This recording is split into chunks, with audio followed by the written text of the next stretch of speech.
The morning of Thanksgiving was unusually cold. Elise had woken early, as she always did, prepping the kitchen and laying out dishes for guests that wouldn't be arriving until the evening. But this year, something had changed. There would be no guests. Elise had uninvited Matthew's brother and his wife after a heated phone call 2 nights before. They had made a cruel joke about Elise's recent miscarriage, and Elise had refused to let it go. When Matthew asked her to apologize and reinstate the invitation, she refused. An apology would have cost her nothing, Matthew would later say to police. But she had to win. Every time she had to win, too. Neighbors would later report hearing sharp, muffled shouting around 10:15 a.m. Plates were broken. Elise's voice was the last one they heard, clear, firm, final. "I'm not saying sorry for something I didn't do." At 11:02 a.m., Matthew Whitman called 911. His voice was oddly calm. He told the dispatcher that his wife had fallen while cutting vegetables. "There's so much blood," he kept repeating. Paramedics arrived 6 minutes later to find Elise collapsed near the kitchen island, her body limp, a deep stab wound to her side, and a carving knife loosely gripped in her hand. At first glance, it could have looked like a tragic accident, but nothing added up. At the hospital, Elise was pronounced dead at 11:43 a.m. The stab wound was deep, clean, and entered at an unusual angle, almost horizontally, not vertically or diagonally, as one would expect in a fall. The blade had pierced between her ribs and nicked her liver. According to the attending trauma surgeon, the force and trajectory made accidental self-infliction unlikely. The wound was deliberate, he told detectives, and it was delivered with precision. Detectives Carla Sims and Darren Holt were assigned to the case. The pair arrived at the Whitman residence at 2:17 p.m. after the scene had been cleared and secured. Blood was splattered across the counter, not just pooled around the body. A half-carved turkey sat untouched on the island. A broken ceramic plate lay near the back door. What immediately struck Sims wasn't the violence of the scene. It was the silence. The kind of emptiness that suggested not just a loss of life, but the absence of love. Matthew was sitting on the couch, hands still stained with blood, his face pale. He offered no emotion as he repeated his story. Elise had slipped. He tried to catch her. The knife was in her hand. "It just happened so fast," he murmured. But his account shifted slightly with each retelling. First, he said he saw her fall. Then he said he turned around and found her on the floor. He claimed they hadn't been fighting that morning, just talking. But neighbors had already told police about shouting. One even noted, "It wasn't the kind of argument you have over mashed potatoes." Detectives found a journal in Elise's bedroom drawer. Its last entry was dated 3 days before her death. "He keeps pushing me to apologize for something I didn't do. Why is it always my job to fix things?" They also found a file folder, half torn, in the trash. Inside were printed emails between Elise and a marriage counselor. She had reached out for a solo session the previous week. At the station, Sims told Holt quietly, "This wasn't about Thanksgiving. That was just the excuse." By Monday morning, Detective Holt had tracked down Dr. Amanda Lowe, the marriage counselor whose name appeared in Elise's discarded emails. Elise had reached out 10 days before her death, requesting a solo session. The wording was deliberate. "I'm not sure how much longer I can live like this. I feel like I'm walking around in someone else's idea of love." Dr. Lowe never had the chance to meet with her. "She never followed up to confirm," Lowe explained during the interview. "But I remember that email. There was no rage in it, just exhaustion. She sounded like someone who had been bending for too long." Meanwhile, forensic analysis of the knife wound returned. The angle was consistent with a downward motion from someone standing, not falling. The path of the blade, entering between the 6th and 7th ribs and piercing inward toward the liver, suggested a forward thrust. Elise's fingerprints were only on the handle, smudged and partial, but Matthew's prints were clearer, wrapped around the hilt in a tight grip. "There's no way she stabbed herself like this," the medical examiner concluded. "And she didn't fall on it. It would have glanced or slid. This was a clean, committed stab." Sims went through 911 dispatch records. While there had been no formal complaints from Elise, a call was logged 11 months prior from a neighbor reporting, yelling and things breaking at the Whitman house. Officers were dispatched, but left after Matthew assured them it was just a loud television and a burnt roast. Then there were the phone records. On the night before Thanksgiving, Elise had made 2 phone calls, one to her sister, the other to a contact saved only as Mel. Both went unanswered, but her voicemails, brief, low-voiced, were telling. "I'm not sure what to do anymore. He's getting angrier. It's never been like this before. It's like I'm living with someone I don't recognize." Detectives Sims and Holt tracked down Elise's sister, Carolyn March, who lived 2 towns over. She arrived at the precinct with red-rimmed eyes, clutching a worn envelope filled with handwritten letters Elise had sent over the years. Carolyn had received the voicemail from Elise on Thanksgiving Eve, but hadn't listened to it until the following morning. When she finally did, Elise was already dead. "I should have picked up," she whispered during the interview. But the message, it didn't sound like panic, just tired. She said, "I think he's close to snapping. I don't know how much longer I can smooth this over. I'm tired of being the one who's always sorry." That was Elise, always trying to keep things together. The detectives also identified Mel from Elise's contacts. Melissa Quaid was a co-worker and close friend from the elementary school where Elise worked as assistant principal. Melissa was shaken but forthcoming. Elise was the kind of person who didn't like to worry anyone, she explained. But last month, she started coming to work with tension headaches. She said Matthew had been sleeping in the guest room after they fought about the miscarriage. She blamed herself, but privately she was scared of him. Not because he hit her, he never did, but because of how cold he could get. She called it emotional exile. Melissa pulled out a text Elise had sent 2 weeks prior. It read, "I can't take another silent dinner. He hasn't spoken to me in 3 days. I said the wrong thing and now I'm frozen out again." Meanwhile, Detective Holt uncovered that Elise had quietly opened a separate checking account 3 months ago, one Matthew likely didn't know about. She'd started transferring small amounts of money weekly. There was also a browser history trail showing searches for local rental apartments and divorce attorneys. Elise had been planning something.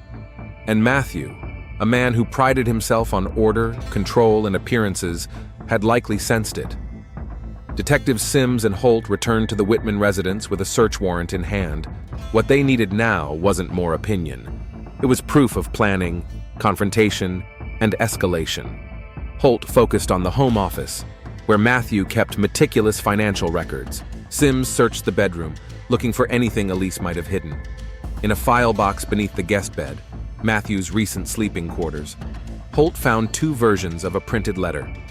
The first was addressed to Elise. The second was addressed to someone only labeled as counsel. Both were drafted but never sent. In them, Matthew laid out a grievance list, dozens of small perceived betrayals. Elise canceling holiday plans without asking him, Elise making private decisions, Elise freezing him out emotionally. One sentence stood out. She treats her silence as power. I ask for an apology and she withholds it like a weapon. In the bedroom closet, Sims found a small duffel bag zipped shut behind stacked shoeboxes. Inside, a burner phone, basic toiletries, a change of clothes, and printed copies of apartment listings. Elise had been planning to leave, imminently, and she had not told Matthew, or perhaps she had, and that was the final break. Back at the precinct, detectives confronted Matthew with the financial documents, the burner phone, and the search history.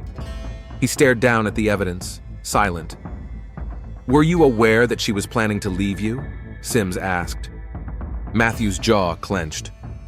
"She was never going to go through with it." "Did she tell you?" Holt pressed. He paused. "Not exactly. I saw her emails a few nights ago. I confronted her. She denied it." Sims leaned in. "And what happened after that?"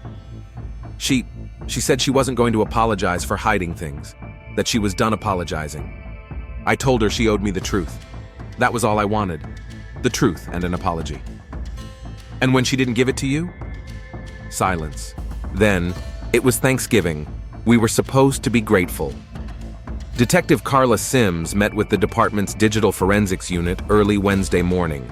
Both Matthew and Elise's phones, laptops, and external drives had been collected and cataloged. While Elise's digital footprint was straightforward, mostly work-related, occasional messages to friends, and a consistent search history showing apartment listings, therapy options, and legal advice, Matthew's data was far more revealing. On November 20th, 5 days before Elise's death, Matthew logged into her email using her main device. He reset her password using recovery access on their shared home computer.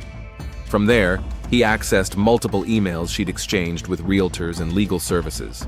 He also forwarded 3 of those emails to his own account, an action that left metadata traces even after he deleted the originals.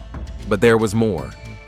On his tablet, recently deleted notes were recovered, including a chilling bullet list titled, "If she goes through with it." Among the entries, "Control the narrative. She's nothing without the house. Make it look sudden. No blood in dining room." That last line raised alarms. Elise had died in the kitchen, not the dining room. Had Matthew considered an entirely different plan before the actual event? Sims and Holt also reviewed GPS and app history on Elise's burner phone. She had visited 2 apartment complexes the week before her death. She had also looked up emergency shelters, suggesting she was considering every option, including worst-case scenarios. Meanwhile, Holt reached out to Matthew's older sister, Teresa. Her guarded tone and cautious language stood out.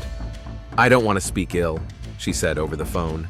But Matthew's always had a hard time letting go of things. He doesn't explode. He simmers. If Elise threatened to leave, I can't imagine he'd take that well. Detective Holt sat across from one of the leasing agents Elise had met with, a woman named Renee Carlton. She remembered Elise immediately. "She looked exhausted," Renee said, "like someone carrying more than just boxes. She was polite, clear about her needs, but she kept looking over her shoulder, like someone expecting to be followed." Elise had toured a 2-bedroom unit the Friday before her death and taken an application home with her. She never submitted it. That detail aligned with what Sims uncovered while reviewing security camera footage pulled from traffic lights near the apartment complexes. Elise's car was clearly seen entering the property, but never again after. The footage from Thanksgiving morning showed no such movement, suggesting she hadn't changed her mind last minute. She simply never got the chance. Sims turned her focus to Matthew's internet activity. Late-night searches revealed disturbing trends. On November 23rd, 2 nights before Elise's death, he searched. What to do if spouse empties joint account? Is withholding affection abuse? Best way to win divorce arguments. Accidental stabbing during argument. Each search was within minutes of one another. The following day, he looked up local news archives on domestic homicides and browsed an article titled, "When Self-Defense Becomes Murder." These weren't idle curiosities. They painted the portrait of a man researching how to justify an act before it happened. Back at the station, Sims and Holt brought this digital profile to the ADA, who instructed them to prepare the warrant for Matthew's arrest. But there was a final step, confronting him again, not as a grieving husband, but as a suspect. They brought Matthew in under the pretense of a follow-up interview. "Matthew," Sims said, "we've reviewed your online activity. You searched how to make a stabbing look like an accident." He didn't deny it.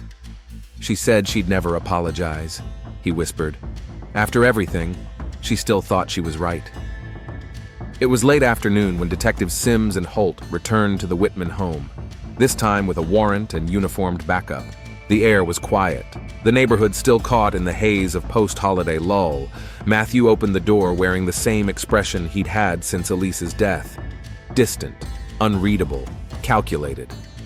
"Matthew Whitman," Holt said, "you are under arrest for the murder of Elise Whitman." He didn't flinch. "You're making a mistake," he said flatly. "It was a domestic dispute. She came at me." They cuffed him without resistance. As he was placed in the back of the cruiser, neighbors stood silently on their porches, watching the scene unfold.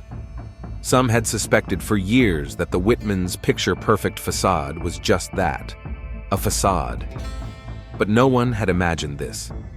At the precinct, the detectives conducted the formal interview, this time with full Miranda rights read and the tone less careful. Matthew stuck to his revised narrative. Elise had been emotionally erratic. The knife was in her hand, they argued. She lunged, and he defended himself. But inconsistencies reappeared. In one version, he said he tried to grab the knife. In another, he claimed she tripped. "We have your search history, Matthew," Sims said. "You were planning for this, not reacting. You knew she was leaving." He didn't respond. "You read her emails. You saw the bag. And when she said she wouldn't apologize, that she was done," Sims leaned in. "You made a decision." "I didn't mean to kill her," Matthew finally said, his voice low, almost a whisper. "But she made it impossible. Always right, always calm. Like nothing touched her. Like I was the one who had to change. I just wanted her to admit she was wrong. Just once." That confession, while not a full admission of guilt, solidified the case. Meanwhile, Elise's therapist, Dr. Miriam Keats, returned Sims's call. Elise had only spoken to her once, in a brief intake call, but her tone had been measured. "She didn't sound panicked. She sounded determined," Dr. Keats said. "She told me, 'I've made the decision. I just need a plan to carry it through safely.' She said she was done compromising."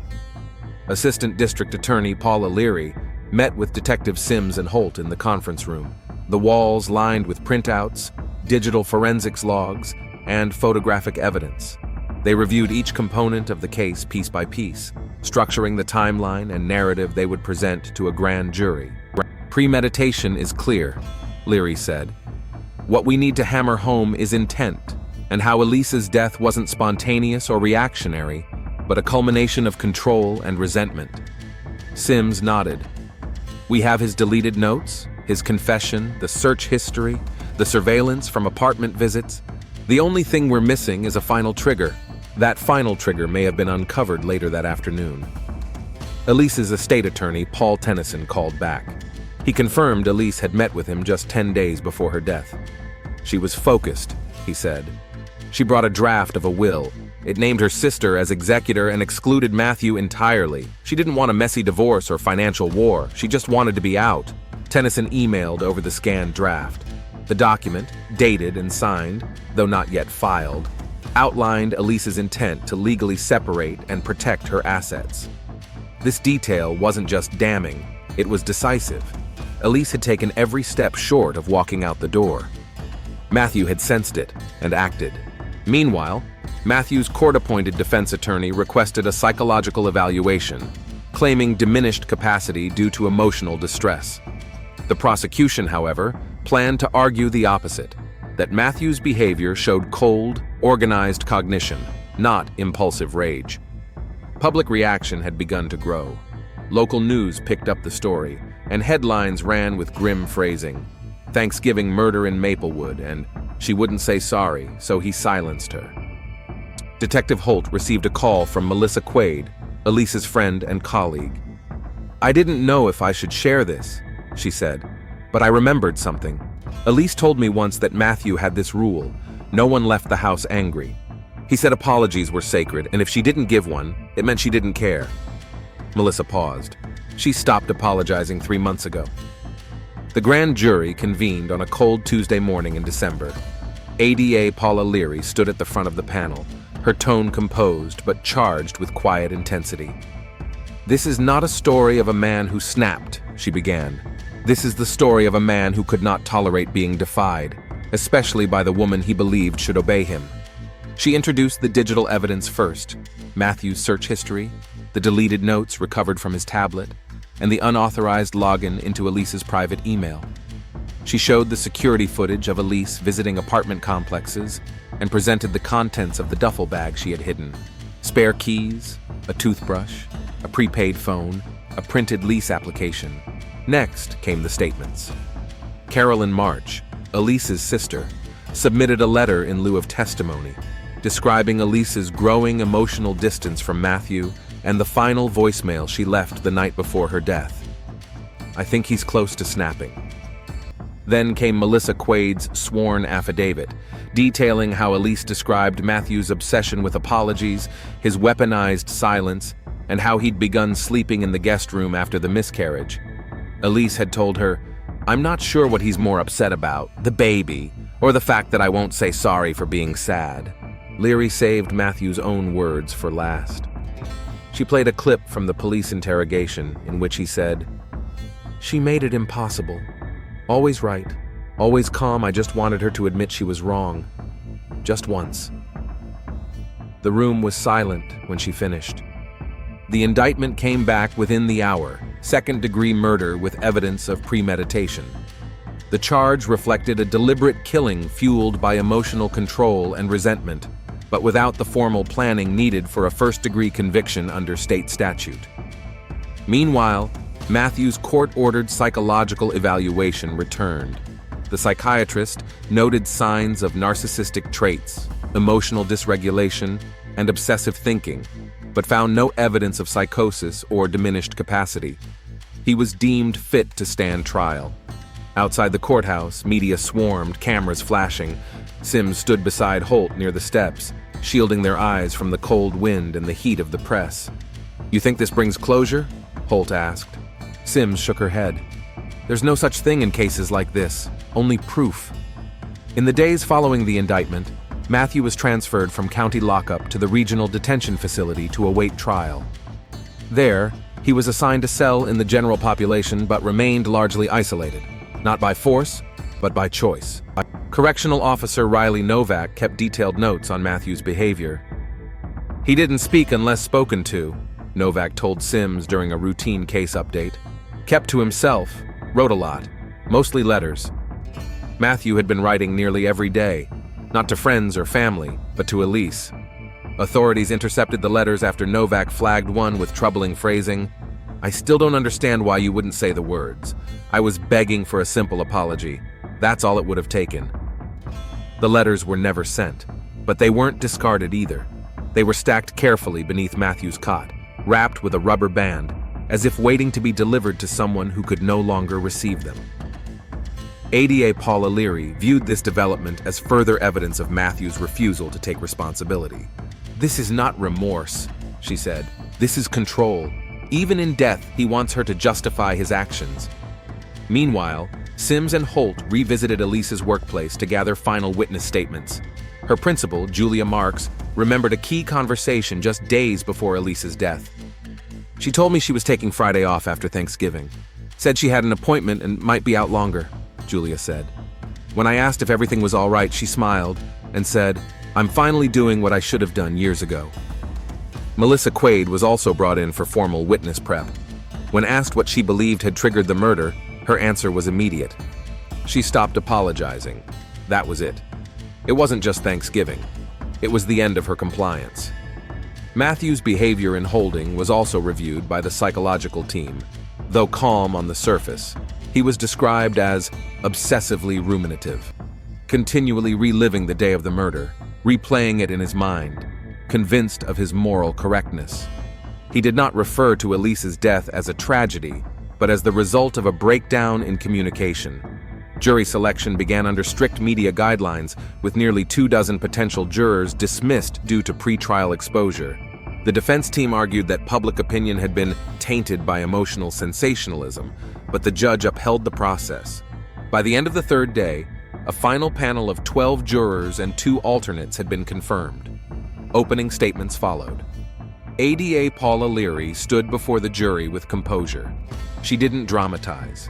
Instead, she laid out the timeline with clinical precision: Elise's preparations, Matthew's digital footprints, and the final refusal to apologize that preceded her death. "This case is not about a knife," she said. "It's about silence. The silence Elise chose to keep rather than apologize for something she didn't do. It's also about the silence Matthew couldn't stand." The defense countered with a narrative of emotional breakdown. Matthew's attorney portrayed him as a man pushed to the edge by grief, abandonment, and Elise's supposed coldness. "Matthew was not a monster," his attorney said. "He was a man blindsided by rejection in the most vulnerable season of his life. His actions were not planned. They were the collapse of a person abandoned in his own home." But the facts told another story. Officer Riley Novak took the stand first. He described Matthew's behavior in holding: emotionless, obsessive, fixated on justification. The intercepted letters were entered into evidence. Leary read aloud from one of them. "You turned our house into a battlefield. You chose to leave without even trying. I gave you one chance to say you were sorry. You didn't take it." Melissa Quaid testified next, recounting Elise's descriptions of the silent treatment, the emotional withdrawals, and Matthew's belief that apologies were the glue that kept order. She wasn't allowed to be right, Melissa said. If she didn't apologize, he'd shut down for days, and when she stopped playing along, he didn't know what to do with that. Finally, Elise's boss confirmed the purpose of the Friday appointment. It was with an attorney. Elise had confided that she planned to file for legal separation and move out by the end of the year. She said, "He can't control this one. I'm doing it my way." On the 8th day of trial, the defense made its most controversial move. They called Matthew to the stand. His attorney opened with a line rehearsed to sound vulnerable. Matthew wants to take responsibility, in his own words. But what followed would fracture any sympathy jurors may have been holding on to. Matthew took the stand with a carefully practiced tone, steady, subdued, occasionally trembling. He spoke of their 13 years of marriage, how it started with love and structure, and how something shifted after Elise's miscarriage. "She changed," he said. "She wouldn't talk to me. She wouldn't even look at me some days. I didn't know what I'd done wrong." The prosecution let him speak and watched as he unraveled. "I knew she was hiding something. She stopped telling me where she was going. She closed doors. She smiled at strangers, but not at me. And every time I asked for a conversation, a real one, she said I was being too intense." His tone hardened. "She wouldn't even say sorry, just once, just to let me know we still mattered." Then came the prosecution's cross-examination. "Mr. Whitman, did Elise have the right to privacy?" Leary asked calmly. He paused. "Yes, but not from her husband." "Did she have the right to end the marriage if she felt unsafe or unheard?" "She didn't tell me that." Leary approached the jury box. "She told her lawyer. She told her sister. She told her friend. She just didn't tell you. Because she was afraid of exactly this." Matthew's face tightened. "She wasn't afraid. She was proud. She thought she was better than me." Leary nodded. "So when she refused to apologize on Thanksgiving, you saw it as betrayal?" "I saw it as the last straw. That's when you stabbed her." A pause. Then, in a barely audible voice, "She pushed me." "No one else was there to push you but yourself, Mr. Whitman." Silence. Outside the courtroom, reporters swarmed the courthouse steps. The phrase, "she wouldn't say sorry," had become a symbol, a chilling reminder of how small acts of defiance could become fatal under the weight of long-term coercion. Back inside, the judge ruled to admit Elise's handwritten will into evidence over the defense's objection. The document would be read in the next session, her final unheard voice. The courtroom was unusually still as ADA Paula Leary stepped forward with Elise's handwritten will, 3 pages written in careful, deliberate cursive. It was not just a legal document, but a personal statement. Every word seemed to counter the distorted version of Elise that Matthew had attempted to paint. Leary read the opening lines aloud. "If something happens to me, I want it to be clear. I tried to leave the right way. Quietly, legally, without humiliation or cruelty. I never wanted revenge. Only peace." There were audible gasps from the courtroom gallery. Elise had written the will in early November and included specific instructions to protect her assets and privacy. She expressed love for her sister, appreciation for her colleagues, and gratitude for the life she had built, even if parts of it had become unbearable. "I no longer feel safe being vulnerable in my own home. That's not a failure. That's a reality I have to face." It was, as Leary would later say, the most powerful testimony of the entire trial, not because it was dramatic, but because it was composed.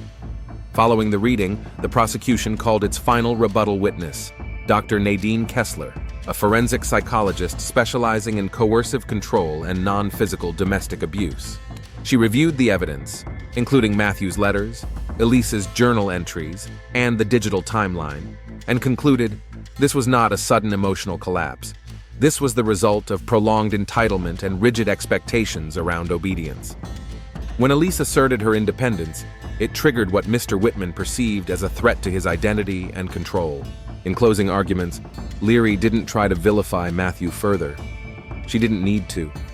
Instead, she brought the focus back to Elise.